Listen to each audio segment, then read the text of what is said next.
Hello, it's Wazark. Now, I know I am definitely a little bit late on the subject, especially in a world where there are commentary YouTubers that just leech towards any subject that goes trending on Twitter for more than about 30 minutes. But today I wanted to kind of throw my hat in the ring and talk about Nintendo's wonderful corporate deeds. All the while, my gameplay in the background is literally Jeff Bezos' love child in the background. I mean, this man has his own corporate deeds and literally has the laugh of a supervillain that just got his hands on a whole jar of kryptonite. But none of that really matters in this situation, and, well, that could be a potential video for another time, but, well, I don't really know about all the Amazon things. I just heard about a couple things with bottles. That was interesting. So, as most people know, Nintendo has yet again done something that has made people mad, which, they seem to do quite a lot, but more of those deeds will be covered later. In my opinion, they actually started off this situation, though, pretty well, as they finally announced N64 games for the Switch, and, also that Switch controller for, N64 games is really nice, and I actually might get one of those at some point. Those look pretty dope, and I guess Genesis games is also kind of cool, but it's just, those can also already be gotten on the platform.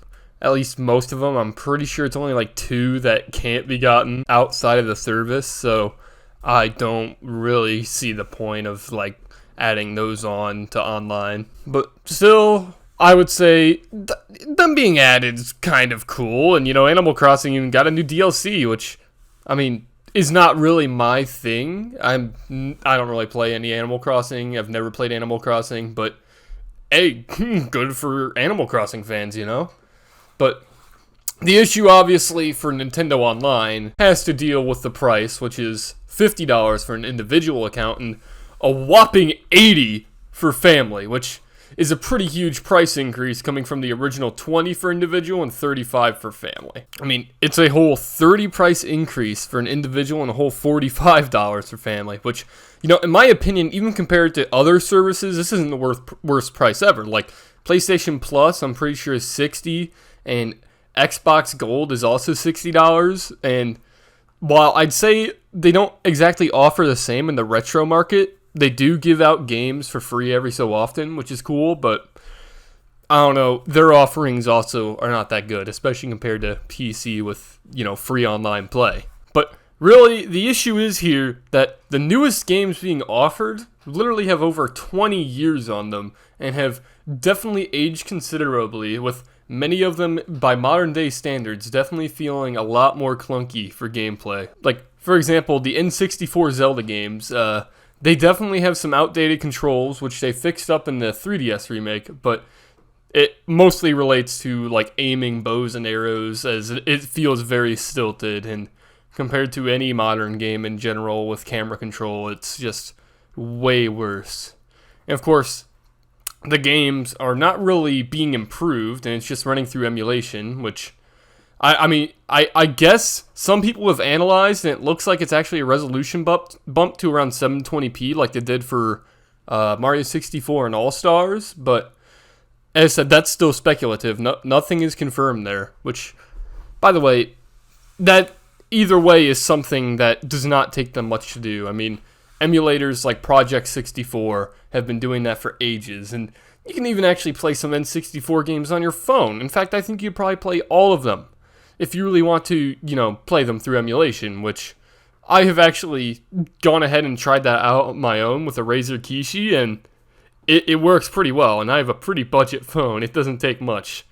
But obviously, though, emulation does have its own questions regarding legality, but I will go ahead and touch up on that later. But my point is that Nintendo really hasn't done anything that revolutionary here, and locking these games on the subscription model is not really a good look. Nintendo was offering a better virtual console back in the Wii days, and even on the Wii U they were offering pretty good stuff. As at the very least then too, if you bought them, you could say that you actually own these games and you bought them from the store, but with the subscription model here, the moment you stop paying for that subscription, you lose access to the games. So you don't actually own these games. And I don't know, I feel it could be way better if Nintendo actually had the decency to let you buy these games separately in like some sort of collection. Although, at the same time, I bet they'd make it a little more overpriced to incentivize people to just go ahead and buy these games through the subscription model instead.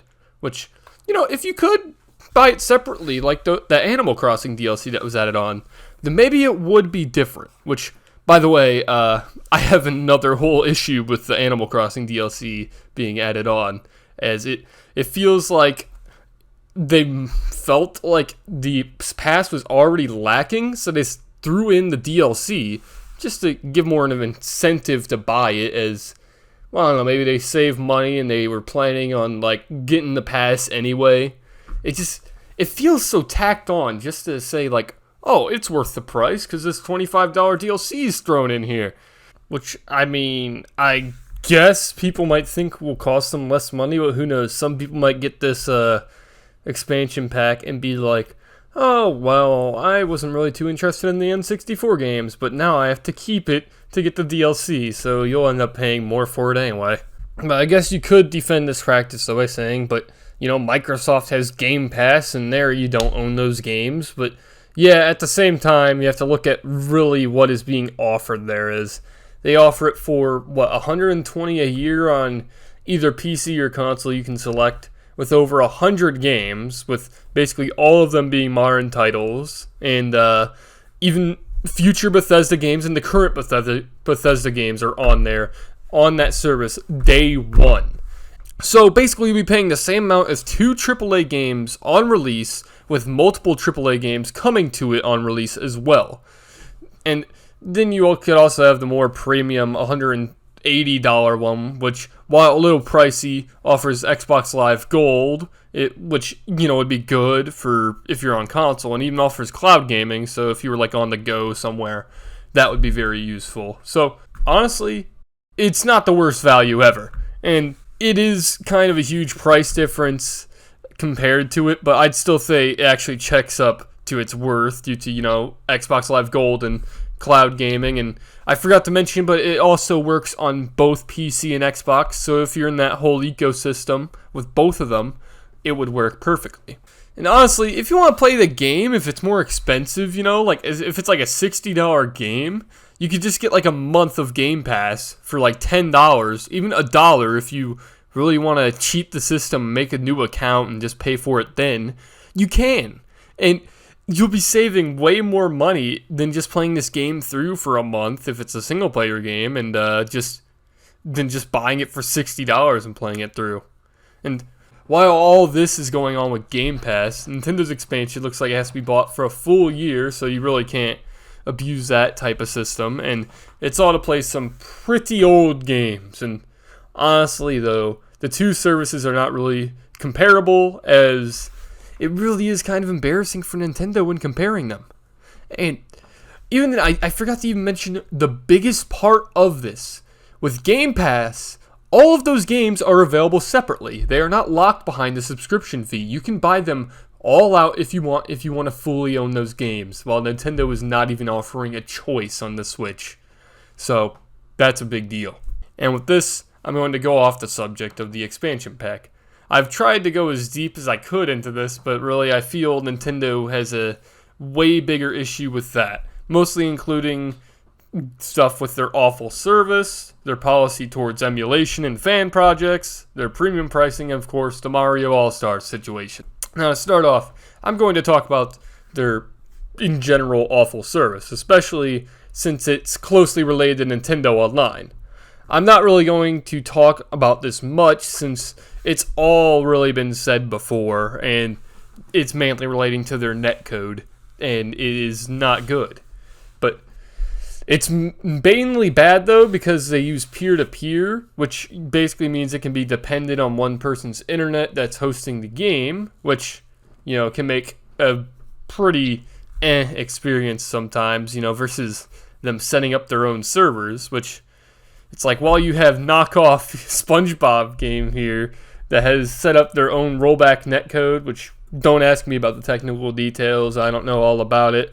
And I think the game still uses peer-to-peer. It's just they use better netcode and it works way better. And this definitely makes the game have a better online experience than even Smash Bros. And really, that's all I have to say about the service. It needs some heavy improvement, especially if you're going to be paying for it monthly, you know?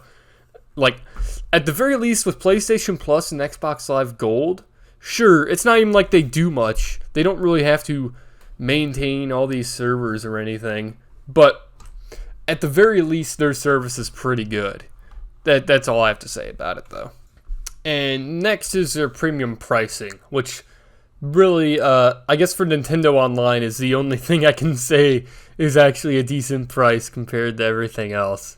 I mean, what, $20 a month? That's really good for online compared to other services, but it's not really even a big deal. It's just kind of disappointing, especially when comparing it to other game studios. Like, just an example of this, for example, Breath of the Wild, which was a Nintendo Switch launch title. It came out in literally 2017, right? A physical copy of that game is still $60. And of course, digitally, it's going to be the same. And it does kind of go on sale sometimes throughout the year, but still $60. The same price of a brand spanking new game. That's just kind of insane for how old it is. And then, of course, we got a new copy of Horizon Zero Dawn here. This game came out basically around the same time frame. I remember hearing about the whole thing of Horizon Zero Dawn is basically a Breath of the Wild clone. These two are going to be competing and everything. But it's $20, all right, for a new copy.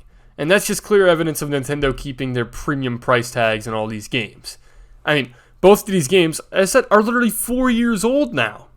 But, of course, this could really depend on the quality of the games, I'd say, as a lower quality game, obviously, is not going to cost as much later on.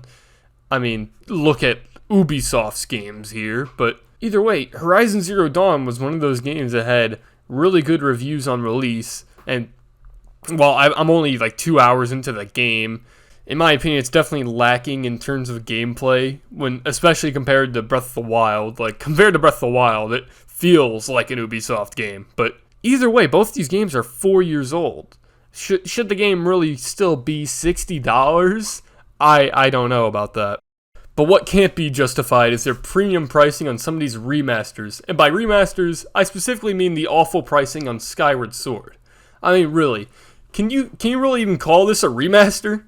I'm going to just, for example, just run the game on Dolphin, not using any sort of graphical enhancements except resolution, kind of like what they did, and show you what it looks like at 1080p. Alright, so really, what even has been changed here? Well, only thing I can really notice is the UI, which obviously needs to be bumped up to look even decent at a higher resolution. Or in that, nah, not really. The game clearly is still running on old Wii textures and assets. I mean, these textures look awful and muddy. Although, to give the benefit of the doubt here, the game is running at double the frame rate, which, cannot actually be done on Dolphin without the game going ahead and just speeding up double time. I mean, I guess there is also button controls that were added, but with some configuration, you could even do that in Dolphin with an Xbox controller. And you have been able to do that for quite some time now. While this is kind of bad in my opinion, the situation with Mario All-Stars is still somehow worse than this. Now, mainly with that, I'm going to be talking about with Mario All-Stars here is that, yet again, basically the same improvements of UI and resolution. And even with resolution for Mario 64, it's only up to 720p, which, I mean, I guess is okay, especially considering how low polygon it is, but I don't know, I still would have liked to see like a whole remake or something with at least Mario 64. The other ones kind of hold up. And yet again, it's a whole $60 game, which to me is bad pricing for games that are this old. And not only that, but you have to kind of compare it to companies such as I mean, you got the publishers of Crash Bandicoot and Spyro that, well, not being the direct developers, have completely remade these games from the ground up. And you know how much that costed on release? $40. And they literally fully remade all 3 of these games, used, completely new assets, models, textures, had to reanimate everything. And of course, obviously, level design, they just used the old levels in terms of design, but they still even had to build those up from the ground up again. And it was $40, still not the price of a base brand new game.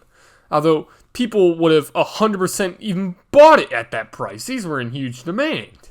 Now, believe me, I definitely do not like Activision, but to me, this just shows how badly Mario 3D All-Stars was handled.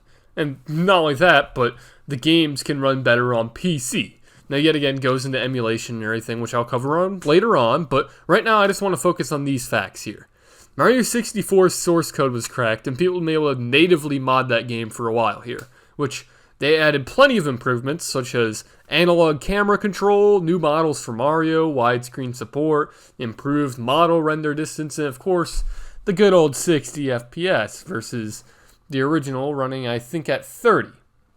Now, of course, the legality of this is extremely questionable, but the fact is that the fans have done more to improve the game with this source code versus what Nintendo has, which is basically just a lazy port. I mean, I would have at the very least liked to have seen the option. Doesn't even have to be like just a choice to swap to analog camera controls. But no, it's still the stilted C button camera controls. And also, I'd like to mention with Mario Sunshine that on PC, you can run it yet again higher resolutions and actually a higher frame rate as well. I'm pretty sure you can run it actually all the way up to 144 frames. Although above 60 does come up with its own issues. And of course, all this is without mentioning the timing deal on it and everything. Everyone heard about that, as that was the main complaint, which, only making the game available for a year was a pretty scummy move. And, it meant that if people really wanted it, they'd have to decide fast. And even then, Nintendo doing this meant it was guaranteed to basically be sold, because it just created this demand, especially with the modern market and scalpers instantly setting up their bots to grab any stock and use it for, investment basically. But, here's the funny thing too right now. It's actually kind of incorrect. The pricing right now is not boosted and no more copies are being produced. And it's clear that there's plenty of stock to go around. I know it was a slight struggle to get a physical copy on release, but now that the hype has actually died down, it's pretty easy to get online. Either way, though, this type of business model is definitely not a good look. Although, it's something that I didn't really even see Nintendo fans, defending either. Of course, they defended the actual content of the game, and 100% there were people, defending the price of Skyward Sword, but I don't know. I didn't really see many Nintendo fans that were defending the time deal, which is definitely a good thing. And of course, to end off this video, since I can't stay away from the topic of emulation, I'm going to now talk about good old emulation, aka the thing that Nintendo most likely wants you to believe is completely illegal. Well, they are incorrect in a way, as it has been proven legal in courts, but the issue is not really the emulation, but the methods that you get these games. Now, obviously, downloading them online is illegal, but if you do rip your own copies, it is technically legal in a way. Of course, as long as you're not, reproducing them to be sold or anything. But let's be real here. How many people are actually going out and doing that? Now, to me, what is more important than the legality of something are the actual ethics. And to me, if these games are either as old as dirt or not really being sold directly by the company, then I don't really mind pirating them. And really, the company loses absolutely nothing doing it this way. As with almost all these old games, they really won't be making any money off of it anyway. I don't really see the point in demonizing downloading ROMs, especially if you are not offering up any other way to buy those games in any collection or any way really digitally. Now, this does go into questioning with some certain games, though, especially ones that are offered through their online subscription service. And to that, I will say I completely understand not pirating those games on the service, but at the same time, it's a subscription fee without any real way to fully own those games unless you do go to an older console, which, I don't know, for me, I think for preservation, that is not that good. Plus, Nintendo has always been very bad about re-releasing their older games recently. Now, I will admit, though, that they do have a pretty good selection in their regular online service for NES and SNES, but yet again, there is no actual release to just straight up buy these games. I really do not understand the model with the Switch when the Wii U had so much more variety. I mean, the Wii U had NES, SNES, N64, GBA, and even DS games. That's what's the most shocking to me, is DS games. I don't know. I can't see those coming to Switch, but whatever. Either way, they did have GBA games and a good amount of other games too, which is kind of why it is shocking that we are literally just now even getting N64 games, especially considering their offerings in the past. Hopefully, though, they do go ahead and add GBA games on the Switch, considering some of the best classic games are on there, mainly referring to like Metroid Zero Mission and Fusion, and also Zelda Minish Cap, as mainly those are the GBA games that I am mostly familiar with. I know there's definitely some more classics that people can name, though. And it is kind of upsetting, though, that the most legal and ethical way to play these are stuck on, yet again, a dead console, the Wii U, which, you know, Nintendo is not seeing any profits off of these consoles. Of course, the digital sales, I mean, yeah, those are going to go directly to them, but the console sales, obviously, are not going to. And if you wanted to play the original game, instead of going through buying it digitally or having to get a Wii U or Wii, then, well, you're going to be paying way more than it's actually worth to do so. Like, just take, for example, Metroid Fusion. You can go ahead and buy the original authentic cartridges for over $100. Or, hey, if you want, you can even pay for just the box for $46. And, no, by the way, that's not a set price, okay? That is not even a set price. That is a bid. People actually set that price down to buy it, okay? It's awful. Or you can actually buy these cartridges that are completely sketchy for $15-20 and get the cartridge that most likely is just a cartridge someone loaded up the ROM onto, okay? These are clearly not authentic copies, especially if they're selling that cheap when compared to the other ones. If it feels like it's too good to be true, then it probably is. If you want to play the authentic original game, you have to, for the most part, pay someone other than Nintendo. Now, Nintendo has every right to remove ROMs, but when they're not preserving or selling the games themselves, then, in my opinion, why really should they?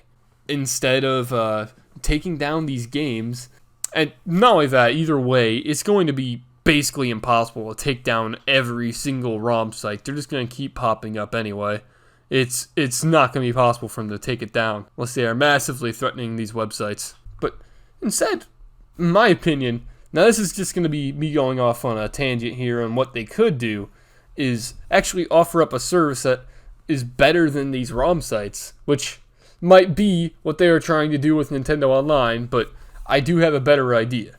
As someone on PC who knows how easy it is to emulate up to even the Wii U, I feel that what they should do is just sell these older games in a bundle on PC or on their own consoles.